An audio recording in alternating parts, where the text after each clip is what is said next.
is here on the show tonight to interview our special guest. Show highlight the Alford Sports Talk Show.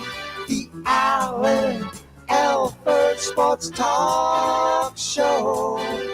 Football, basketball, baseball, hockey, soccer, boxing, tennis, golf, and racing. The Alford Sports Talk Show.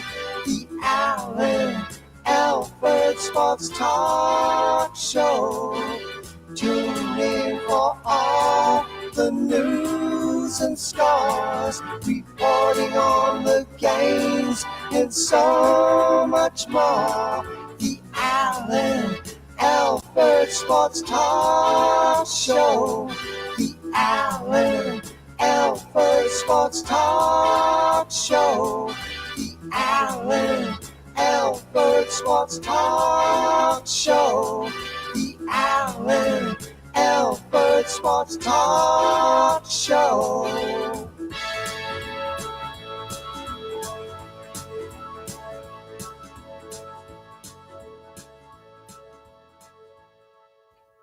Welcome, everybody, to another great episode of the Alford Sports Talk Show. I'm Alan, and tonight we're going to have a fantastic show. Yes, and then it's going to be wonderful. It's going to be something that you're going to have a great time enjoying. We're up late tonight. Had some schedule conflicts, but I didn't want to just have the show pre-recorded. I wanted to make sure I had the live show just in case you guys wanted to go ahead and chat and talk. I wanted to make sure that I was available for you for that. And the great thing is the chat is open, the live stream is open, and you will get a response here on the Alford Sports Talk Show. So glad to have you join us here this Friday evening. So, yes, typically the show is 8:30 p.m. CST time, 9:30 p.m. EST, but we had schedule conflicts today, and it worked out actually pretty good because right now the Friday night game is wrapping up. This is the game in Brazil. So the great thing is that is, in fact, you see here,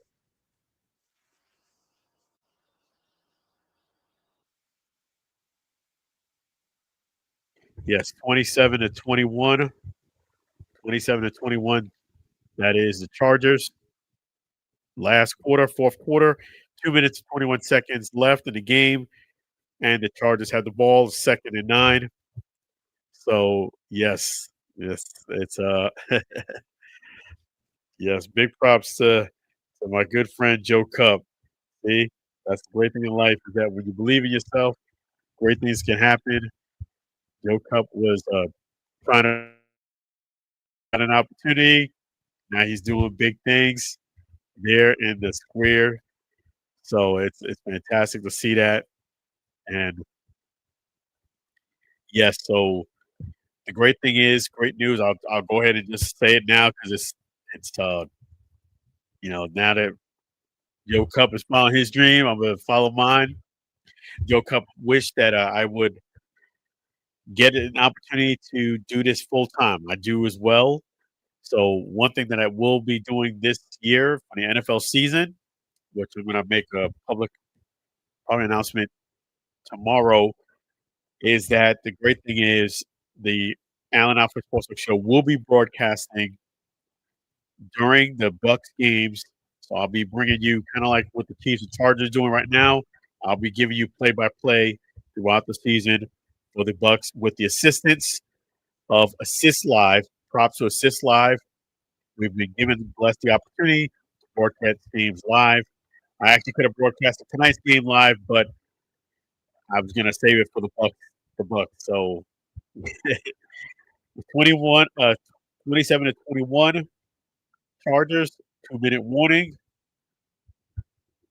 Justin Herbert just had a big run too. We got a first down. So yes, thank you so much, Joe Cup. So That's what we're going to be doing. So I'm going to be broadcasting games for the Bucks live, so you'll have a chance to watch the Bucks, of course, and you'll have an opportunity to go ahead and hear me. So kind of like Madden, when you could play Madden, you could choose who the announcers are.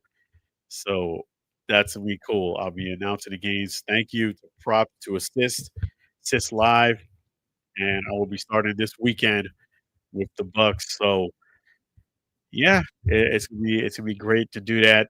To be broadcasting games, play by play. It's not as easy as it looks, folks. Doing play by play is not as easy as it looks because you got to give a little bit of analysis. You got to keep the crowd engaged. Plus, you're getting information as you're watching the game. So, a lot of things going on. If you're good at multitasking, it's not a problem. So, yes, thank you so much, Joe Cup. And everybody out there, keep going. Keep trying to go after your dreams. Keep reaching for the stars. Don't give up. When you look at a setback in life, what I've learned is don't get bitter, get better. Don't get bitter, get better. Take the information that you've learned, both good and bad, and just see how you can improve your craft, how you can get just a little bit better, what did you learn from that situation that didn't quite go your way? What were some of the positives? What were some of the things that you may have do it better in the next time around? You were in that same situation. So don't get bitter, get better. Starting week one, the Allen Alford stuff just joining us. We'll be broadcasting games with the Assist Live. Assist Live is going to be the program we'll be using. You'll be able to go ahead and watch us do play by play, and that'll be awesome. And we're going to officially kick that off for the NFL season during the Bucks games. So I'll be doing that. I did it for about 20 minutes during the preseason game 3. So we wanted to make sure that the program worked well and everything was good. I didn't do it for the whole game. I did it for about 20 minutes. And we're going to do the full game starting this season. I'll put a post out tomorrow. So thank you guys for your support. Thank you for everything. And these opportunities are they're there because of the opportunities that you guys possess and you guys present to the show. So it wouldn't be possible without it. The Chargers, so are in victory formation. Seem like they're going to close out this game and get a game win against the Chiefs. Not a bad way to start. Not a bad way to start. Thank you so much. And props to First and 30 pod. You'll be able to get ahead and thank you so much. The great thing about First and 30 pod, guys, is that you'll get even more Bucks coverage through them as well. So they're going to be covering the Bucks throughout the whole season. Props to First and 30 podcast. If you haven't followed them already, please make sure you do so. And yes, so the Charger in victory formation. They're going to close out this game. Kind of surprising. You don't expect the Chiefs to lose a home opener, not a home opener, but first game of the season in Brazil. You just don't expect Mahomes to lose a game like this. So this is going to be 2 losses in a row for the Chiefs. Last year's Super Bowl, first game this year. Mahomes got a little bit of a different haircut, a little bit different things here in Brazil. Is they had the halftime show in Sao Paulo. Really cool halftime show. I really enjoyed it. Especially being that it was an artist I've never saw before, didn't know much about. It was very entertaining. So game is official. 27-21 Chargers. Game 2 of the NFL season. So the Chargers take down Mahomes in Brazil. So that's quite shocking there. Quite shocking. But it is an official game. So the Chiefs are 0-1 to start the 2025 season. And you're going to be getting a lot more of this if you're just joining us. Starting this weekend, I'll be doing the entire Bucks game, play-by-play, for the Bucks. So that's going to be awesome. Thank you, and props to Assist Live for that opportunity. So I'll put a post out tomorrow. So guys who are listening, you get first dibs at this. And yes, and let me get into the show. Let me go ahead and get into some NFL talk. Let me go ahead and start with game one of the NFL season, Thursday Night Football, Eagles. That was Eagles versus the Cowboys. And let me just say, first and foremost, that let me let's see this. Let's take a look at those questions there. Jalen Carter. I mean, what a way to start! What a way to start your season. Getting ejected on the first play of scrimmage. It wasn't the first play of the game. They had the kickoff. They were dealing with an injury. Jalen Carter gets right in Dak Prescott's face, and they start jawing, and Jalen Carter proceeds to spit right there on Dak Prescott. Just they land right on his right shoulder.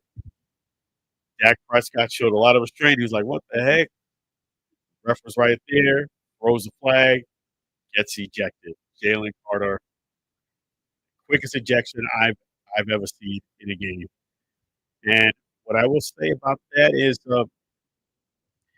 that ejection to me was just flat out selfish, and it's just one of those things that you can't tell me you are helping your team out when you're trying to bully the other quarterback and get thrown out of the game because of spitting on someone. In no way, shape, or form is it okay for you to use your body fluids and spit on someone. You had COVID a few years ago. It is inappropriate to be spitting on anyone out there, male, female, your pets. It is not appropriate for you to spit on anyone. Keep your bodily fluids to yourself.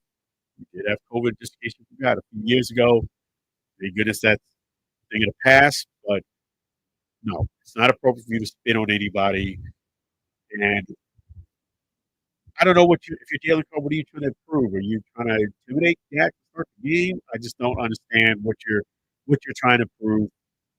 See, I got to give Dak Prescott credit in this regard that he didn't retaliate. He clearly sort of referenced right there. He had, what you call social awareness of what the situation is. He knows that everybody's watching. Game just started, and he didn't make it more than what it was. Jalen Carter got ejected. To me, right off the bat, I thought the Dallas Cowboys were going to win the game because you losing Jalen Carter for the Eagles, that's a big loss. And that's a big advantage for the Cowboys and the momentum and everything that went along with it. Very extremely selfish. And I just thought it was just disappointing for an embarrassment. I got secondhand embarrassment watching Jalen Carter get thrown out. Being part of the black and brown community, I'm like, what are you doing? Like, first play from scrimmage? Really? The 2025 season, that's how you started? Spitting on Dak Prescott. And you can clearly see it. And he gets ejected, which is 100% appropriate, which I think the league is going to probably suspend him too. And I would think that's appropriate as well. And I definitely agree with the league if they go that route because you have to set a precedent. This is not acceptable. Anytime you spit on someone, that is just as good as you hitting them. That is, to me, just guy code violation times 100. You spit on someone, they throw hands because of it. You did this, you brought it on yourself. And that's to me, that's enough for someone to go without like if you spit on someone and then they retaliated by just throwing hands on you and got the better on you in that, I would say, well, you brought it on yourself. You shouldn't be spitting on anyone. That's just clear. You shouldn't be spitting on anyone. Jalen Carter is 100% wrong in this. It's an embarrassment for him to do that in the first game. And I did see the part with Dak Prescott, which I guess kind of started it. So it did give him a little bit of credence. But to me, Dak Prescott was spitting on the ground. He wasn't spitting at you, and he definitely spit on you. You were a few feet back. It's kind of hard to tell because of the angle of the camera, how far back and separated you were, the way that it's described from Dak, and also the way that kind of saw it and kind of judge it. You were a good 7, 8 feet back. He didn't spin on you. Maybe Dak now will be more cognizant of where he's actually spinning at, but he wasn't directing any spin towards you. Jalen Carter is 100% wrong in this, and I'm glad he did get ejected. So let me just take a look here. There was some questions that they had here about this ejection. Let me just go over those with you. Did Dak spinning first change your perspective? It did a little bit. I did have to see. It did give me some light of why this whole thing started. But at the end of the day, Jalen Carter was 100% wrong. It wasn't an excuse, and he didn't. It wasn't like Dak spit on him. No one saw it, and then he retaliated and spit on him to kind of get even. This was he spit on the ground. Jalen Carter. It wasn't at Jalen Carter. It was clearly on the ground. Jalen Carter, for some reason, made it a big deal, and that's when he retaliated and spit on Dak.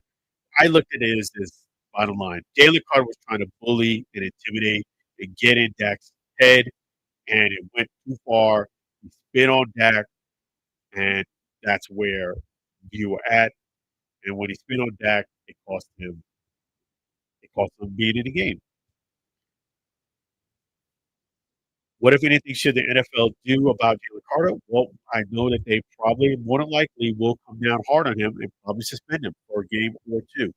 I would say probably a one-game suspension, but I definitely would not be surprised if he gets a suspension and fined for that. I know the league is going to make an example out of this because they don't want people spitting on people. That's just, you don't want it happening in the refs, you know, you just don't. And as a player, you don't want that stigma too. As great as Roberto Alomar is, Hall of Famer and everything, one stigma that he had a hard time getting around was the fact that he spit on a ref, spit on an umpire. And that was something that was just hard for him to get away from many, many years ago. To this day, I still remember it. So you just don't want that on your resume. You just don't want that as stigma. Keep your body fluids to yourself. There's no place for that. Which ejection was more significant, Shilo Sanders or Jalen Carter? Okay, that's a very good question. I think they both were significant. Shiloh's ejection at least he was responding to, I would say, being baited. He was at least being antagonized in response to being baited, and he went ahead and took it on his own hands. Neither one of his objections I agree with. Let me just say that first and foremost. For different reasons. Shilo Sanders was trying to make the Bucks team. Your focus has to be balling out and impressing everybody that's in that stadium. Specifically, even more, is your coach. You cannot get into tussles with people. You cannot be throwing hands. You have to stay focused on, I have to leave this game impressing my coach and everybody who's scouting me. Because at the end of the day, this is game 3. This is my last chance to go ahead and impress the scouts. And it's the last time I have a chance to impress the coach who's going to make a decision within 48 hours if I'm going to be a member of this team. So if this guy's trying to bait me, just push him off, back up, maybe talk a little trash, get back and play the game. You cannot retaliate by throwing hands. In the NFL, let me make it clear to everybody, he who retaliates gets the penalty, gets the flag. That penalty could cost your whole team the game, the season, and a lot more. So they both were significant for different reasons. Shiloh was trying to make the team. Now, Jalen Carter is big time. He's already on the team. He's already got a contract. You know, he's not going to get kicked off the team because of this incident. Let me just be clear. Jalen Carter, which I definitely don't agree with, embarrassment, he's not going to get kicked off because of this. He gets suspended, but he's already got a contract. He's already been a baller in the league, got a ring. So they're in two different positions. One, you're trying to get in the door. Two, you are already in the door. You're trying to help the team out. So they both were significant. Let me just take a look here. Got a comment here. That's Pee Wee. Football act takes no place in the game for that behavior. Yeah, that. I mean, both gentlemen acted unprofessionally. And when I say unprofessional, I mean Jalen Carter acted unprofessionally, way unprofessional. To me, that was just an embarrassment. It was embarrassing as an NFL player. You're spitting on somebody in a game right there in the very first place was scrimmage. I mean, you know everybody's watching, and there's no place for that. With Shilo Sanders ejection, Zach Davison, who is a tight end, number 84, that was some bush league stuff you were doing too. This is not the movies where you go ahead and block somebody all the way to the park. Okay, you're 6'7". All you gotta do is push them off. Shiloh's not going anywhere. The play was 20, 25 yards away. That's what you gotta do. It was extracurricular activities. So I can understand the frustration on Shiloh's behalf. I can understand it. But there's a time and a place for everything. To me, you cannot retaliate throwing hands because you throw hands, you're getting the flag, the ref will stand right there, literally, and you got thrown out the game. So that's your opportunity. There is no opportunity. You got thrown out. That's it. You got thrown out the game. You know, you got to have what's called emotional intelligence. Some of the people who play that have emotional intelligence in the league, Tom Brady, Patrick Mahomes, think about it. Patrick Mahomes, I'd even have to say Dak Prescott showed a lot of emotional intelligence. Number one, he had enough foresight to not retaliate after the guy spit on him. He pointed rough, like, what the heck? And then, let's be real. Dak Prescott actually played a very, very good game in game one. He played good enough to win, and he made some fantastic throws. But guess what? His top receiver, CeeDee Lamb, was dropping balls.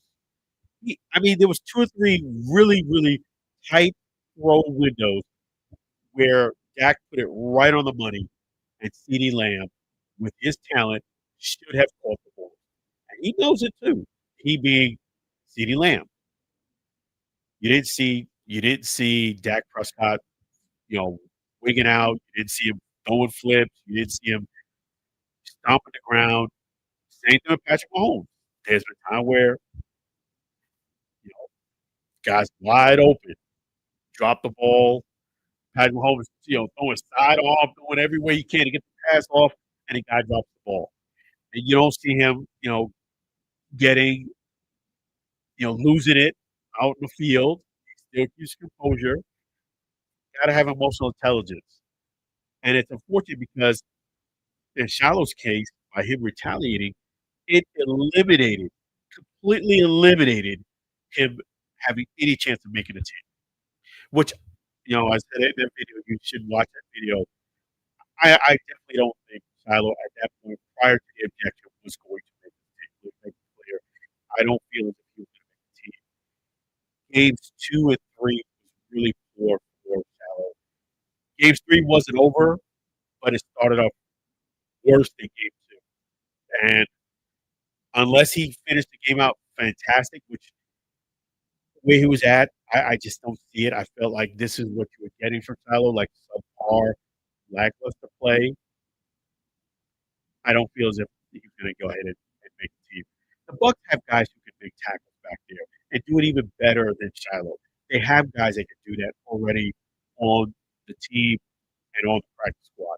You're going to make the team as a cornerback or safety for the Bucks, a defensive back. You have to be a playmaker. You have to be a guy that's going to break up passes, intercept. You have to be like case in point, prime time. You have to be somewhat like your dad. Maybe not doing a high step in, maybe not doing all the flash, but you got to be able to pass break at the very minimum, and make guys pay with interceptions. The Bucks had plenty of DBs back there that could tackle. Tackling, and he didn't even make all the tackles. Be real, he did not make all the tackles. He had a lot of tackles he missed. 38% missed tackle rate. So he wasn't making the team. If the game went the same way as it was going, maybe a little bit better, he wasn't going to make the team. He didn't get ejected. He'd be a shadow. Both of these objections are poor and they're embarrassment, and they demean the quality of an NFL player. They really do. This is the stuff that you should be above because you're a professional now, not below. This is behavior you can see, as boy Roddy said, you could see this in Pee Wee and Pop Warner, any football field. You can see somebody getting upset, not handling their emotions. That's not professional football. So as a professional, you got to act better than that. And yeah, but I definitely do think Shiloh's ejection, there was more at stake at that time. His ejection had a lot more at stake to it because you're trying to make the team. Now, Jalen Carter is going to probably get a suspension for a game, and he's more than likely going to get fined. But he has a contract, and he's getting paid, and he's on the team, and he has a ring. So he's just not going to be, gone forever, so to speak. So yeah, both of them were unfortunate. Both were not smart. Yes, but my kids did ask which one was most foolish, and I'd have to say without doubt Jalen Carter. At least Tyler was being, you know, provoked. Jalen Carter, that was just nonsense. It was just ridiculous. It's just absolutely ridiculous. Inexcusable. But Jalen Carter, to his credit, he did apologize for it. He did see, where his team in a hurtful position. You out for basically the whole game. Yeah, the whole game. I would just say the whole game. Yes, it did, Kiko, but you were first line up from scrimmage. You were gone, and I honestly thought the Cowboys were going to win the game because that momentum swift, plus with all the people the Eagles are already missing. But yes, so to all the people on YouTube that commented on my Shilo Sanders video about being cut, again, Shilo getting thrown out, basically, it put the exclamation point when it said Shiloh's being cut. It put the period on that. There was no doubt about it. But if the game kept going the way it was going, they went a little bit better in game 3, and he did not get thrown out. I do not believe Shilo makes the team anyway. To me, the games that hurt Shilo the most, as far as making the team, was game 2 and 3, but specifically game 2, because you played good in game 1, which was good. Game 2, you needed to play great and outstanding and really show that, yes, I belong to be here. Game 2 was a lackluster performance. I give it a D. Maybe a C was, but I rank it down to a D because of the fact of the stakes were that high.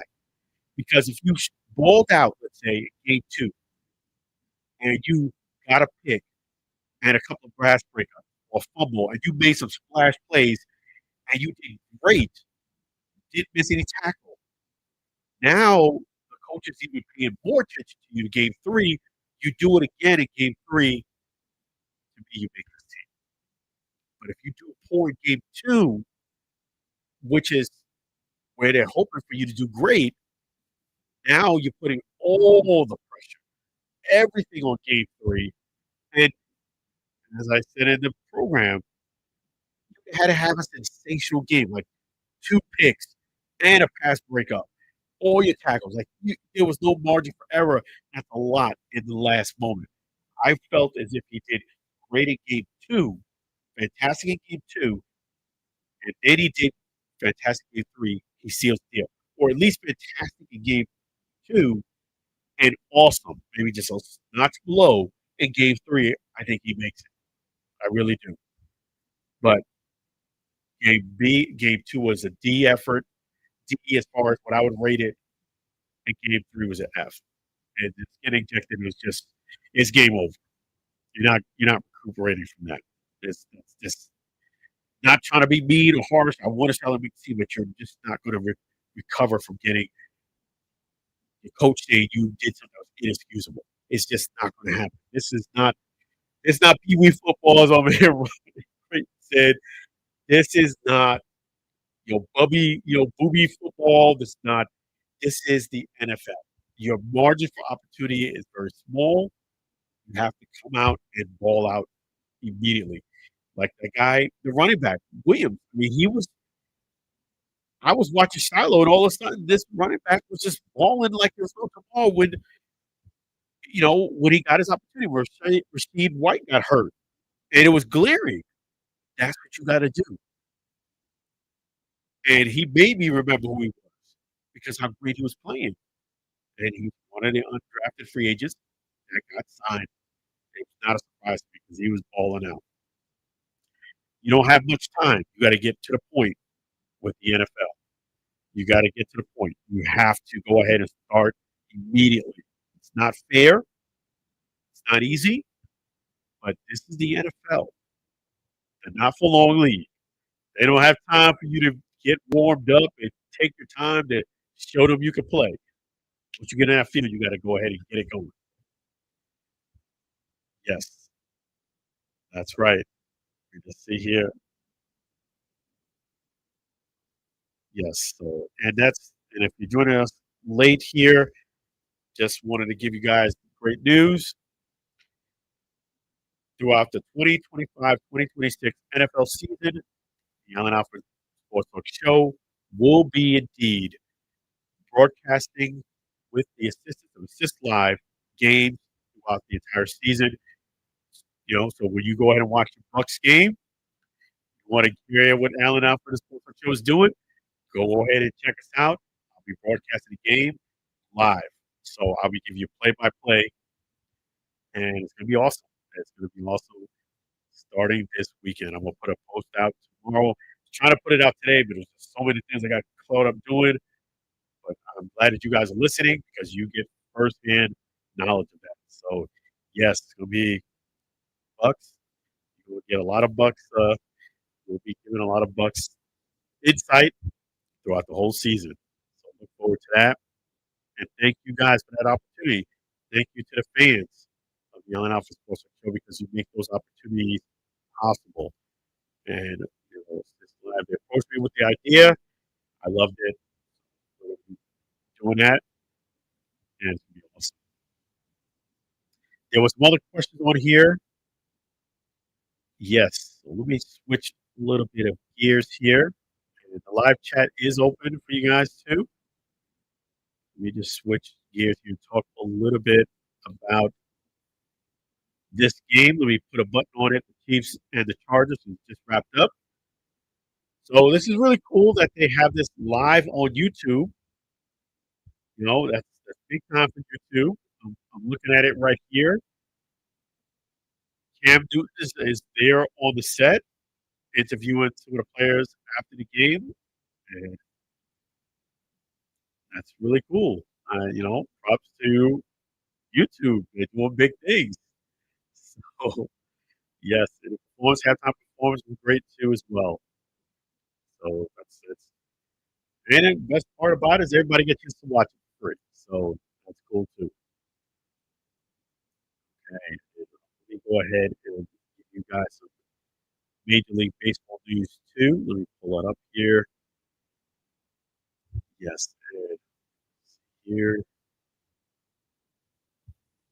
Yes, so we're going to tap into a little bit of baseball here.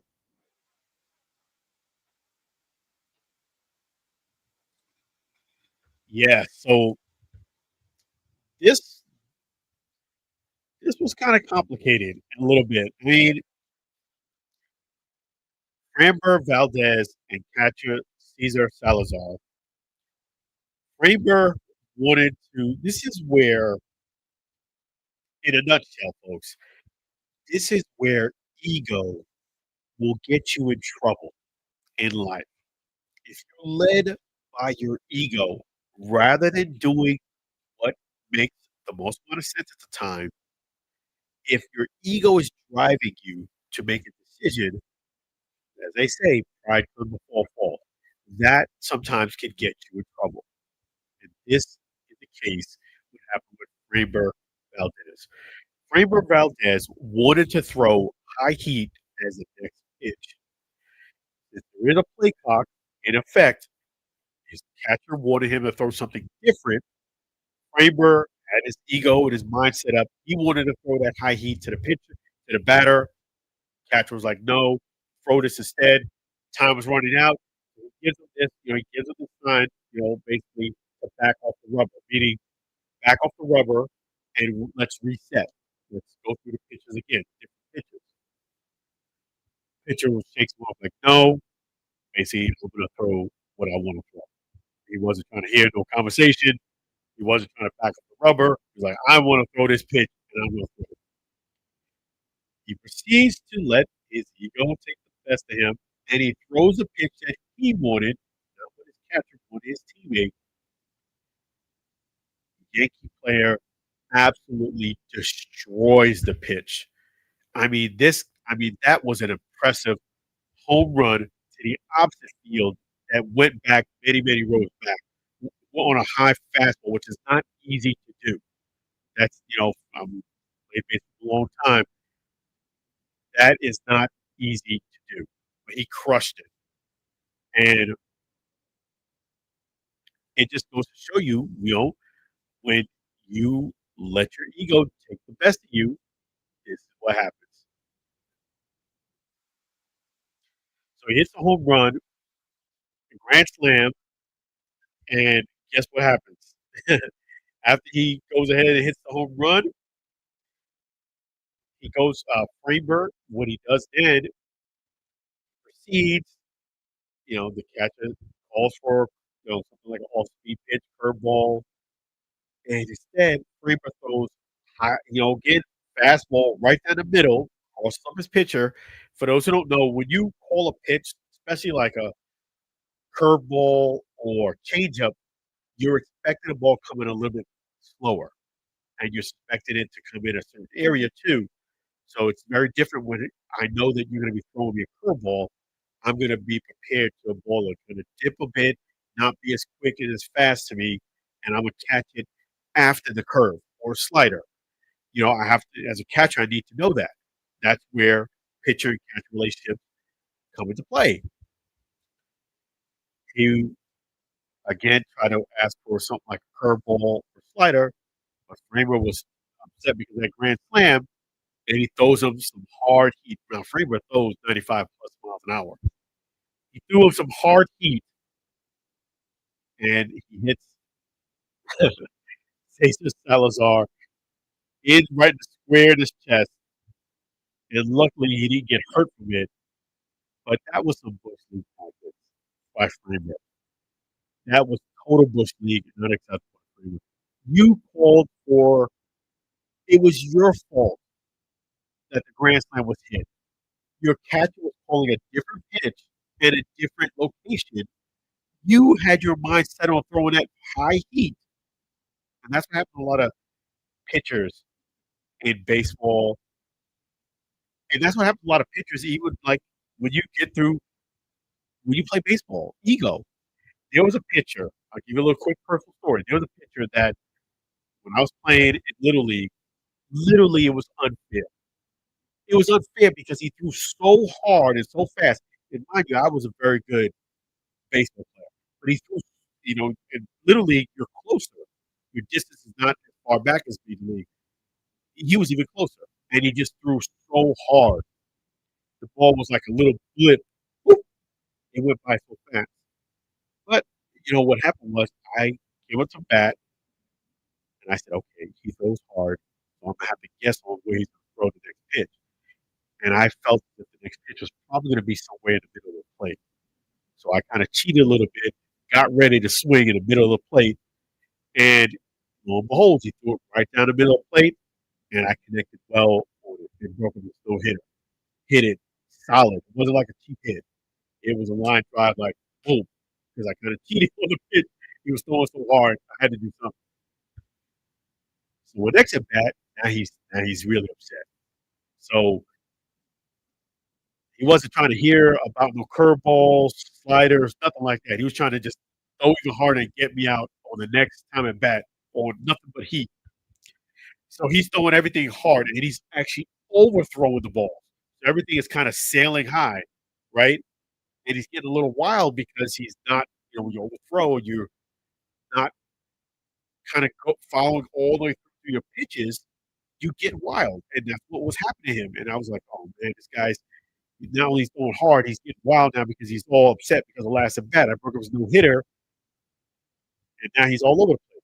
So I said, you know what? I'm just going to just do a Barry Bonds. Just take, just take. And I just took, and he gave me a walk. He gave me a walk. And that really was because of ego. He was mad. I got a hit off him, and he wanted to get me out on heat. That's what happens with a lot of pitchers.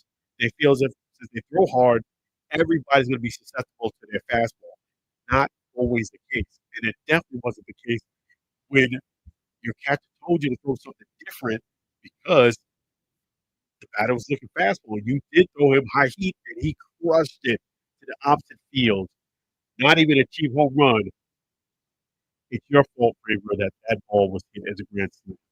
And it was bush league for you to, try to injure your catcher. You're trying to. He's expecting a curveball. You're throwing hard heat at 95 miles an hour. That's a no-no. And so definitely the grand slam was all on Framber. And if the team doesn't do something about it, they really should do because that is just poor sportsmanship, not being a good teammate, and just being bush league. You taking your frustration out on the wrong person. You should be frustrating yourself. Catcher asked you to step off so we can reset, go through the pitches again. You was like, nope, I want to throw this fastball. You threw the fastball, grand slam. That is all on Framber. And it's unfortunate because you put your teammate in a position that he shouldn't be in. And that's just messed up. So let me take a look here.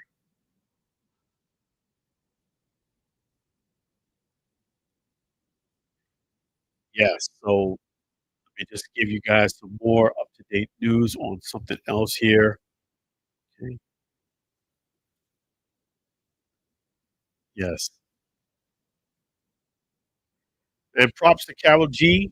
That's who performed. Colombian singer. She did a fantastic job during the halftime show. And let me just take a look here.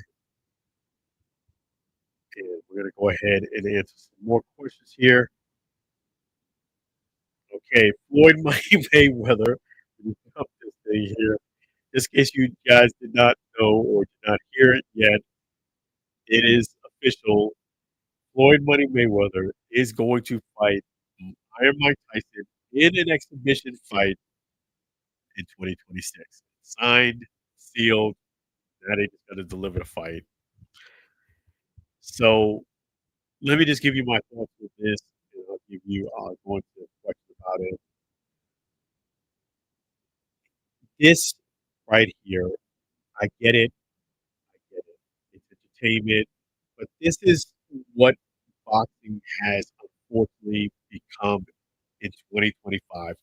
It has become a circus boxing slash WWE. That's what it is, where it is right now. It's circus, YouTubers versus, boxing, YouTubers, WWE, all wrapped in one. It's lost its identity in professional boxing. It really has. And I get it. Drama sells. I get it. But that's what it's all about. It's all about a money grab. It's where I look at boxing. It's the purity of the sport, the nuts and bolts of it, it's the technical part of it. is getting more and more and more removed. It's about how much money you can make or how much money you can steal. That's what boxing is like. Meaning somebody clearly wins the final decision. The bookies and the people involved want to make sure the other person wins so they can collect on their bet. This money gets paid off. And guess what? The boxer who did not deserve to win doesn't get the win, and vice versa. The boxer who clearly wins the fight doesn't get the fight. Give it to the other boxer so that they can be a rematch or a draw. And that's all because it's a constant money grab. That's what boxing is all about. And this fight here between Mike Tyson and Floyd Money Mayweather is nothing more than a cash grab. These two gentlemen, I would actually have to say more so Floyd than Mike, believe it or not. More so Floyd than Mike needs the money. And why I say that because Mike Tyson actually did fight Jake Paul.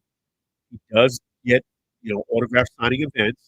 He does get some opportunities. It may not be all, a Jake Paul fight, but it helps. You get the Jake Paul fight, a big payday.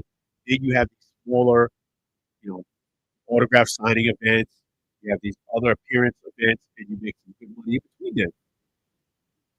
Believe it or not, Mike Tyson doesn't need the money. I mean, he costs everybody his money, but at this point, financially, Floyd Money Mayweather needs the money more than Mike Tyson does. And the reason why, and at first I thought it was a rumor, but you check into it. For a while now, Floyd Money Mayweather has been rumored and even proven to have financial trouble. Specifically, where it started was down there in Dubai. When he went there too many times, started getting too close with the locals, started doing business with them, and that's all good and handy. But when you start missing payments, that's when things change. They detained him in Dubai and not let him leave until he pays some taxes. This is what happens when you get caught up. You spend money, you keep spending. And in case, he keeps spending money as if he's still boxing, and he's not boxing. When you stop boxing, or if you're a professional athlete, you stop baseball, playing football, whatever it is, there is going to be a dip in your income. You're not signing a new contract for 4 or 5 years or 3 years. You're just not signing those contracts when you're retiring. So you have to make sure you're really good with your money prior to retirement. Then once you do retire, you have to be smart with your money. You can't spend money as if you're a working man getting in those type of checks. That's Floyd. He loves to spend money and spends it as if he's fighting Conor McGregor, he's fighting Pacquiao tomorrow. No. So Floyd actually needs the money more than Mike Tyson, believe it or not. Of course, Floyd ain't gonna say that, but I'm telling you, this is not that Mike doesn't need the money, but they both need money. And the reason why you can tell it's such a cash grab is because for a while now, Mike Tyson has been very critical for years now of Floyd Mayweather. He doesn't like the way he goes about his business. He doesn't like how he goes around and calls him the GOAT all the time. And specifically, he doesn't like how Floyd always has big bodyguards claiming to be such a great boxer. Why do you have all these bodyguards? And what Mike's point it is, Muhammad Ali didn't have all those bodyguards. If you're for the people, why do you need all these bodyguards? Mike Tyson doesn't have all these bodyguards. And that's what he's saying about Floyd. Like, you're fake. You need all these bodyguards to protect you all the time. And they've been very critical of each other over the years, a lot. And for them to do this fight is showing you that, hey, you'll bend fences to make deals if you need to make that bread. So, and this is also the problem with the consumer, the boxing fans or casual fans, or whatever you want to call them. You guys are going to support and you're going to pay for this. And that's why they're going to, I guarantee you, after this fight, it'll end in a draw and there's some controversy. You guys are going to be asking for a rematch, and then we're going to have to do this all over again.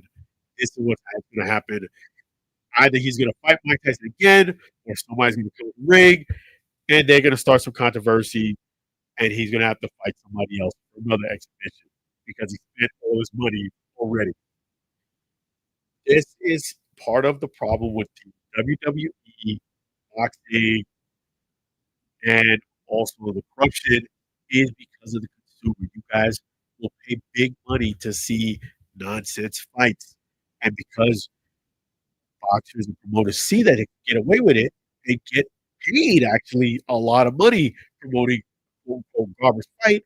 They look for the garbage drama, money grab fights all the time.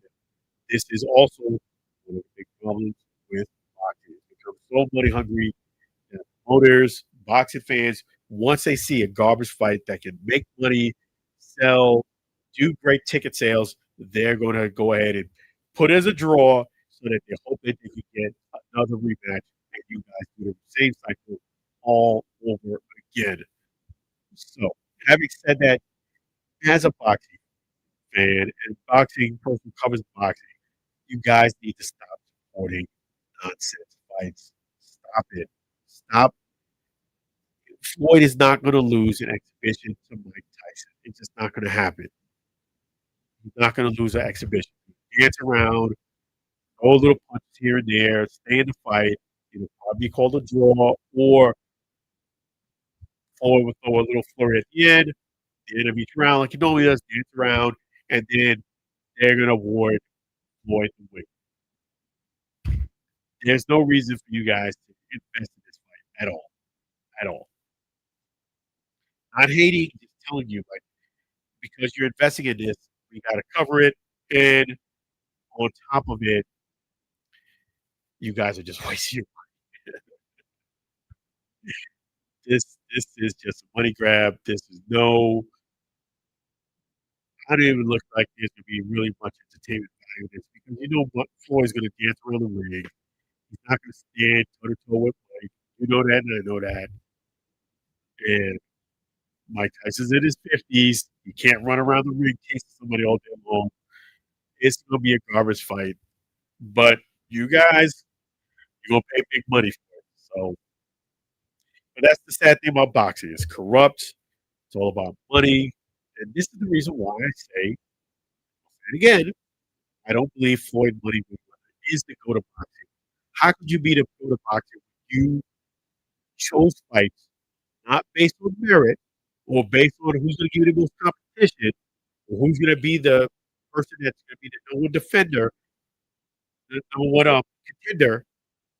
It's all about who can I fight, who's going to give me the less risk and most reward.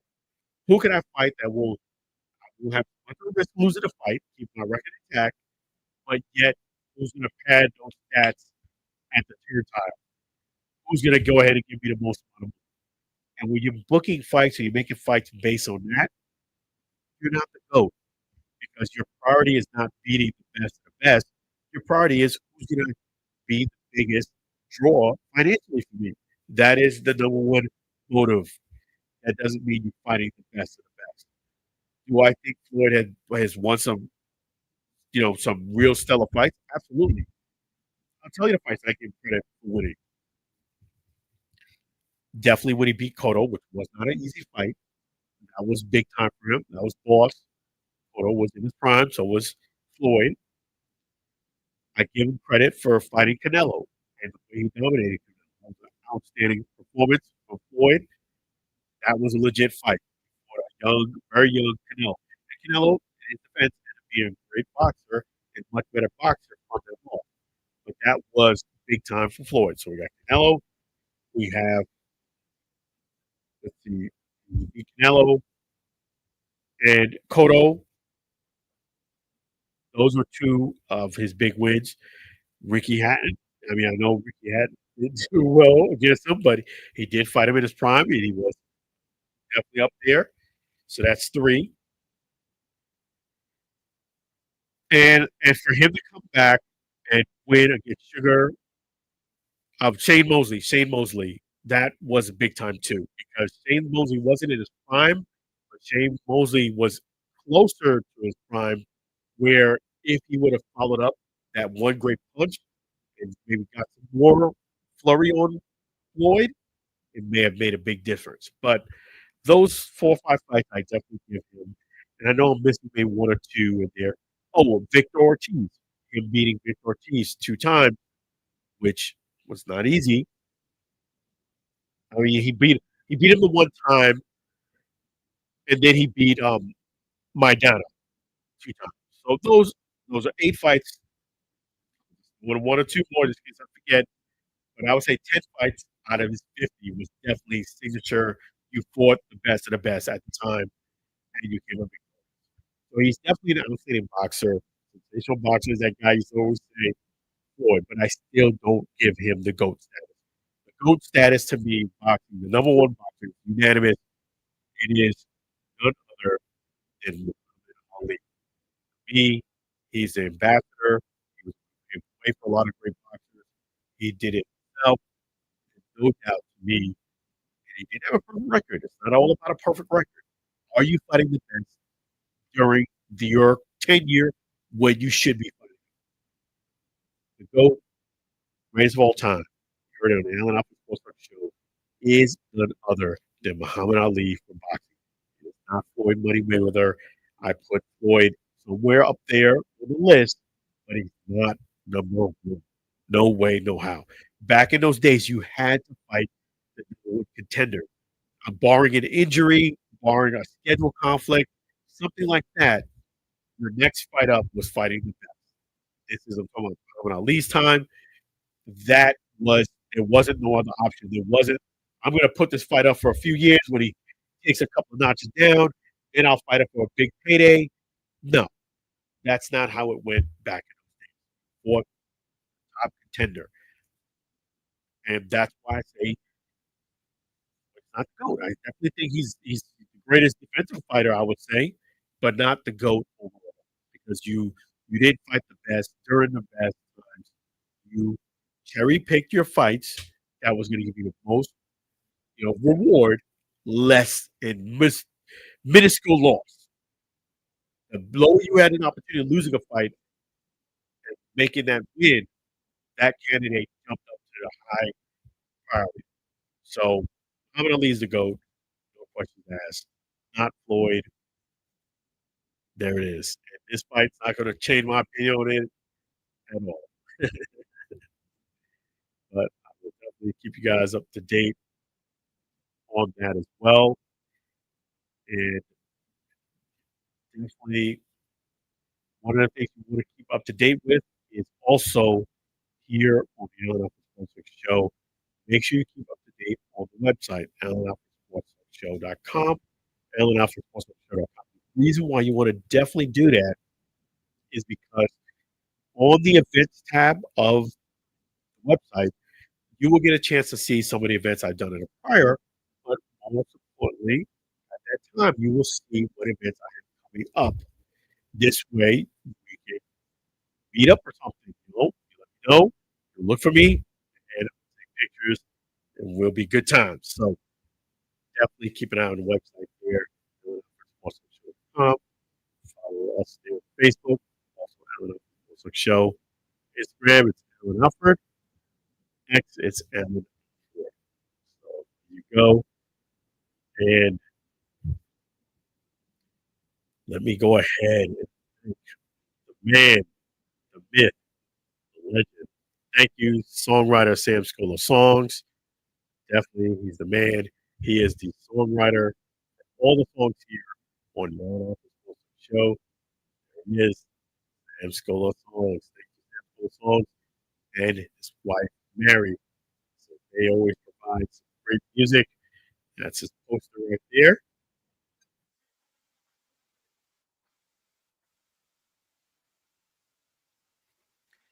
He is all these songs that you hear. Great thing is, they are available right there on YouTube and Spotify. Check them out. You can hear all the songs that you hear tonight right there on YouTube and Spotify via Sam School of Songs. Thank you so much, Sam School of Songs. And in fact, we have another opportunity here on the Allen Alpha Sports Talk Show. Right. Sing along with Sam at gmail.com. Sing along with Sam at gmail.com. Reach out to Sam if you have a deal, you have a great opportunity for him, something delightful. Please do not reach out to spam him and do none of that foolishness. Sing along with Sam at gmail.com. Specifically, we're looking for a big mega deal, record deal. So that's sing along with Sam at gmail.com. Don't spam him. Give him some great opportunities. Thank you so much, Sam Scola Songs. Really appreciate you and appreciate you guys too. Definitely, you guys are wonderful. And, I know I've got a lot of responses because shallow, the video I put. Definitely, you guys need to check out that video there if you want more information. Go through all the details. It's, the reasons why Shiloh Sanders got cut. I'll make sure to put that on the screen. That out there on YouTube. So let me just put up there.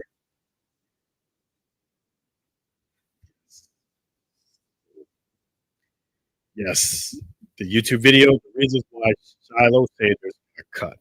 Why Shiloh Sanders got cut. With all the details as to why things played out the way it did.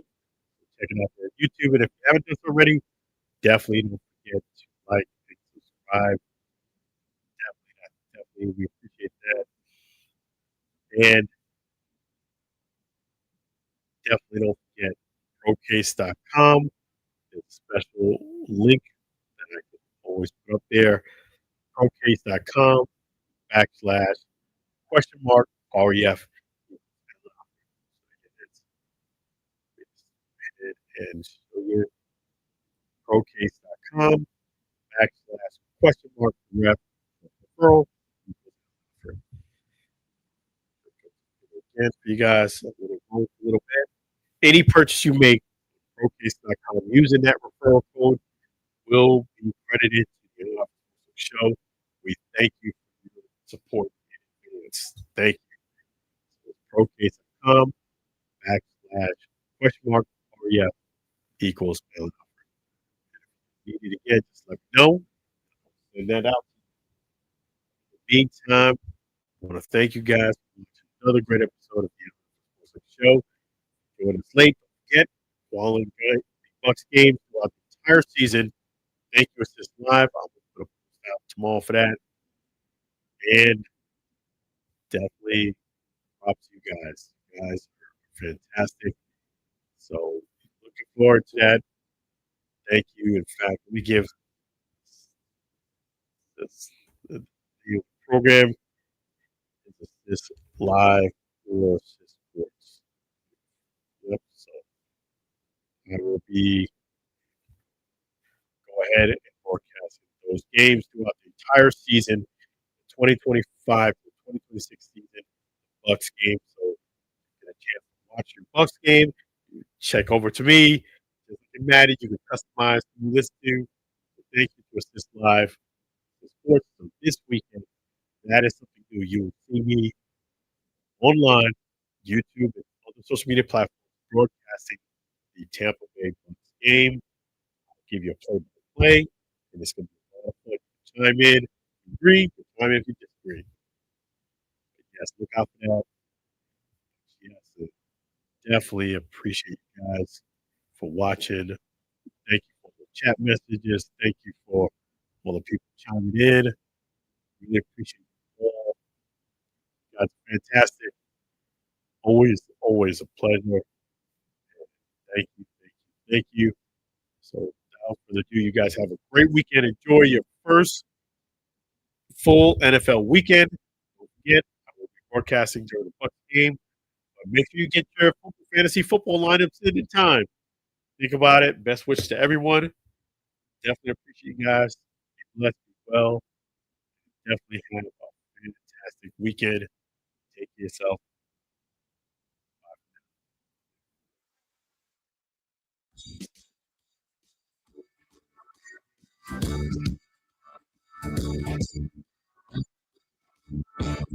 It's the end of the show. Let's take all the pain before we go.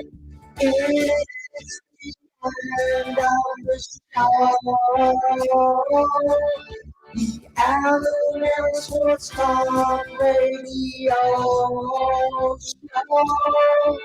Thanking our special guest. Thanking our sponsor.